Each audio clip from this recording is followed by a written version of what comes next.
này. Lửa đâu ạ? 3, 2, 1, một trận vào tay nào. Và bây giờ xin mời các bạn hãy cùng nắm nhau những trò máy bay đấy. Chúng ta hãy nắm tay nhau đấy ạ. Nào hãy nắm tay nhau nào. Và hãy nắm tay nhau, hãy nắm tay nhau. Nắm tay nhau đi tất cả các bạn ơi. Tất cả. Và bây giờ cho qua bản nhạc. Bản nhạc vỗ tay lên đi. Bây giờ em mong muốn mọi người hãy giúp em, đặc biệt là những người chúng ta có thể nắm bắt được giọng của em. Em yêu cầu mọi người làm gì, mọi người làm theo em như vậy được không ạ? Được không mọi người ơi? Em yêu cầu làm gì mọi người làm vậy nhá. Mở bản nhạc giúp cô nào. Vỗ tay lên đi đâu ạ?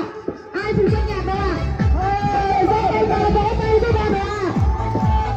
Vỗ tay cao lên ạ. Đẩy nhạc to lên giúp em. Vừa vỗ tay mọi người để giúp em được. Chuẩn bị nha. Vỗ tay nào lên đi. Xem mọi